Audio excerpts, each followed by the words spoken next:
The Coconut Grove Nightclub was one of the busiest clubs in town. Inadequate means of egress, overcrowding, and the use of combustible materials resulted in the death of many. On the night of November 26, 1942, a fire engulfed the Coconut Grove Nightclub, killing 492 people. The building was a one-story compartment with a basement and a capacity of 600 occupants. On that night, there was an estimate of about 1,000 people. There were many exit doors available, however. All of them were locked or hidden, leaving only the main entrance revolving door open for egress. As everyone rushed to the main entrance, it eventually became jammed. Although the building was fireproof, the highly combustible materials used to turn the club into a death trap. At around 10:15 p.m., the fire department received a call for a small car fire, which was put out quickly.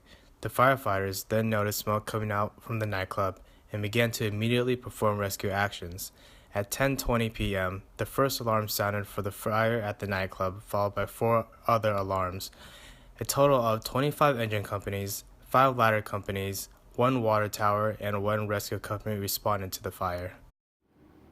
Since the Coconut Grove was licensed as a restaurant, it was not considered a place of assembly, a theater, or a dance hall by Boston's fire or building codes. Since fire sprinklers were not required in restaurants, the nightclub was not sprinklered. Boston Building Commissioner James Moody said that he could not compel the Grove to install fire sprinklers. There was no signage posted that directed people toward any exits, nor was an evacuation plan posted anywhere. Shortly before the fire, the Coconut Grove had been inspected and the exits were found to be adequate. While there were several exterior doors, a few were locked on the night of the fire, opened inwards, or in the case of the front revolving door, rotated in both directions so that people could stop the flow of movement by pushing in both directions. Many of the interior rooms had no obvious way to evacuate the room. Also of note, large windows facing Chalmette Street and Piedmont Street were completely covered and obscured from the inside. The leading cause of the Coconut Grove fire was due to high amount of menthol chloride in the air conditioning system. Menthol chloride is a colorless, poisonous gas used as a refrigerant. It is extremely flammable. The fire started in the Melody Lounge. A young man sitting with his girlfriend loosened a light bulb to get some more privacy.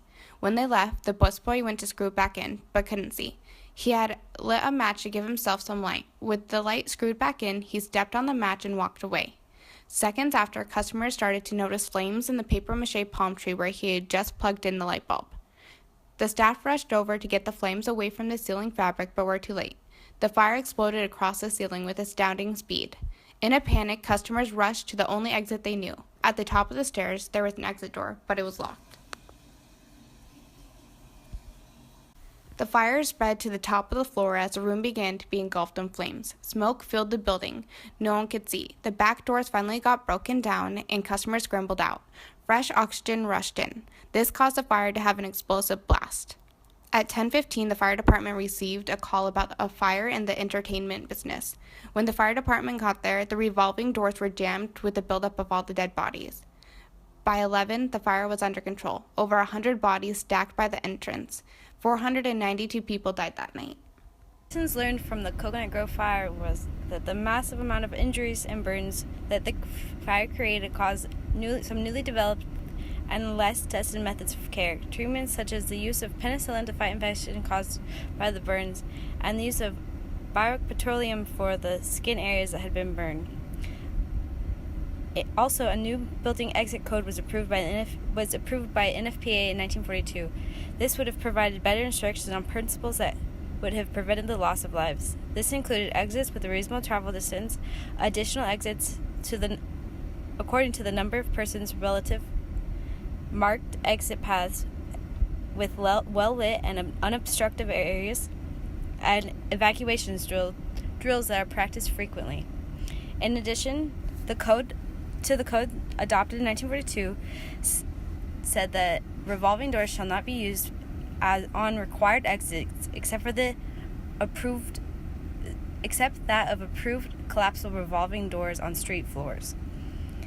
There was also a report created by William Riley called The Report Concerning the Coconut Grove Fire, which made suggestions to legislation. These include the installation of automatic sprinklers in any room occupied, prohibited the use of basement rooms used as places of assembly, defined aisle spaces in between tables and restaurants, and exits with illuminated with an exit sign, and the prohibition of suspended cloth false ceilings.